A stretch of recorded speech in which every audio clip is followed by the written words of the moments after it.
All right, guys, let's talk about what we did and how we did it to be successful that day out there with my buddies from Impact Jiu-Jitsu and Impact Performance Training. So the rod and the reel and the tackle, we're gonna go over that very briefly. That's just a minor part of why we were successful that day. But again, I've gravitated towards these Edge 360 rods. The two models I would suggest out there in the Buoy 10 fishery is the 925 and the 1065. The 5 is the kind of medium power in the 360 series. And mainly because you have so much lead there you're hanging off of there. Number 2, there's so much water moving through there. There's a lot of drag on these rods. I think anything softer like the 924 or the 964, just a little too soft. So again, that 5 series on that. And then we have our reel, our Daiwa Solstice 15, 65-pound braided line. Coming down to our line lock, of course, which locks our 6-bead chain swivel into place once the weight is hung on there. 18 to 24 inch pre-crib bumper that we manufacture at 360, whether it be a Pro Troll, whether it be a Super Series, whether it be a 406, whatever you got there, down to 31 inch leader. 31 to 35 is my favorite when I got those really heavy tides out there. When we're holding into the heavy tide, I go a little bit longer leader. What it does is those fish are so worried about swimming and they have to swim so hard, the bait isn't moving around as much on them because of the longer leader. It's a little bit more stationary with a little pop to it, so those fish are able to really hone in on that bait and make sure they grab a hold of it. You miss less bites with a little bit longer leader opposed to going with the shorter leader that's going all over everywhere down there, and that fish trying to swim real hard and taking nabs at it. So 31 to 35 inch leader there.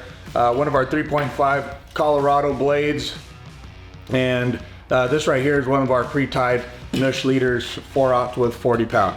But that being said, was that tackle successful that day? Yes, absolutely it was successful that day. But let's talk about how to be successful on those negative tides. When we talk about negative tides in Astoria, people are very easily intimidated because it's a high exchange of water. And on that day in particular, I'm gonna actually pull up the tides. On that day in particular, in the morning hours, we had a 9.5 foot, near a 9.5 foot exchange of outgoing water.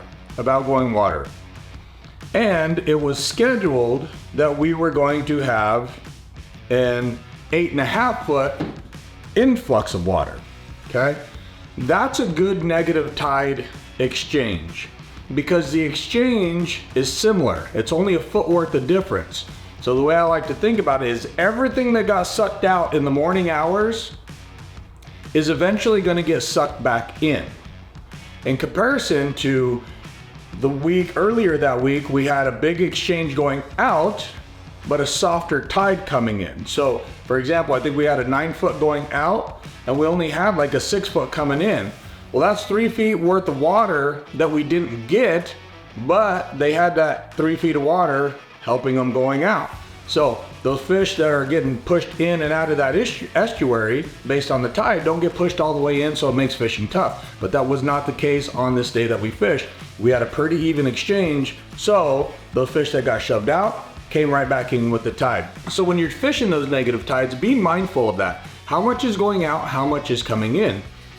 When you're thinking about how much water is going out and in, you're trying to fish on the bulk of the fish. That's what helps you be successful. Yeah, the tackle and the gear is definitely helps, and good quality products might give you that little advantage. But when you're talking a Buoy 10 fishery where there's so many fish, just fish on top of the fish where they're at, you know? And so how do we determine where those fish are gonna be? That's one way. Like I said, the overall exchange. Is it an even exchange? Is it a negative exchange and then not very big positive exchange? So those are some of the things I think about.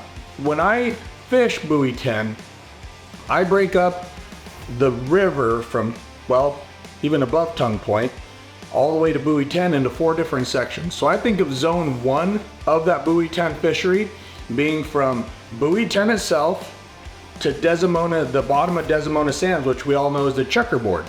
So if I were to draw a straight line north and south at the checkerboard out to Buoy 10, that is what I consider section 1. When fish get sucked all the way out of the ocean, I'm waiting for them to come back in. That is the zone that I'm fishing the majority of the time. is zone 1. You have to be mindful on that outgoing tide, on that ebb. That is a dangerous place to be.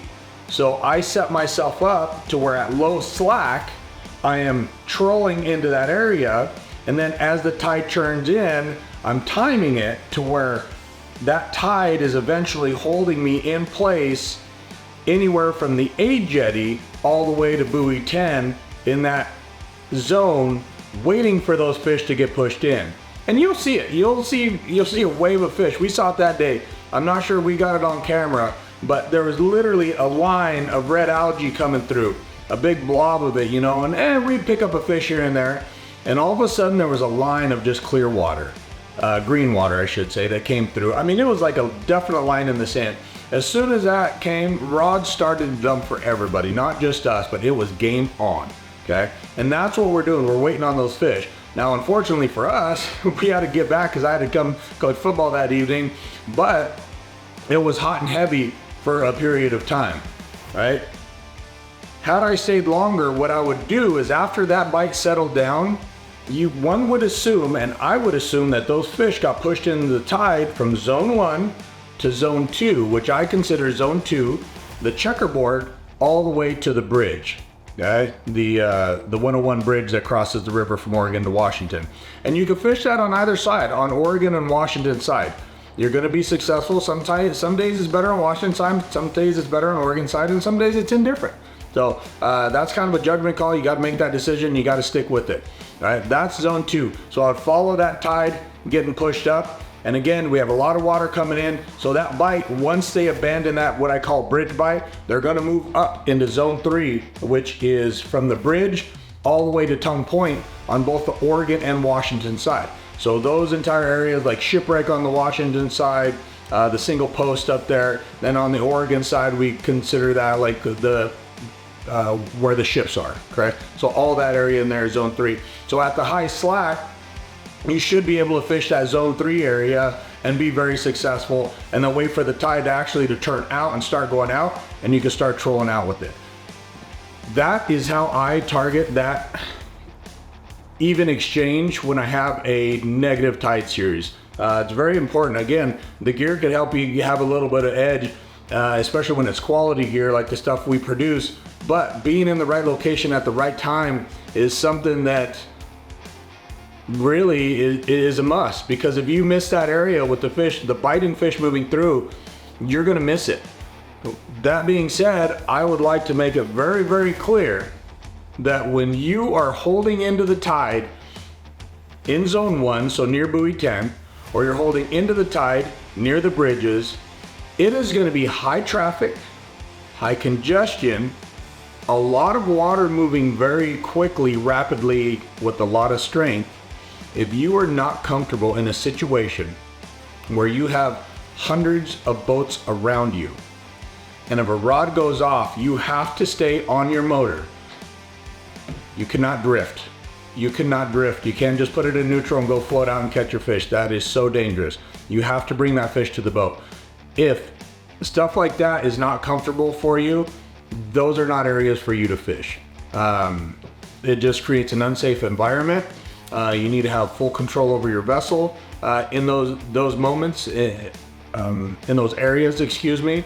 And a lot of times, especially out at that buoy 10 area, you saw it maybe on this video, we had a south wind, so we were kind of nosing into that buoy a little bit. But anytime that south wind blows here in the Northwest, you can count on rough water.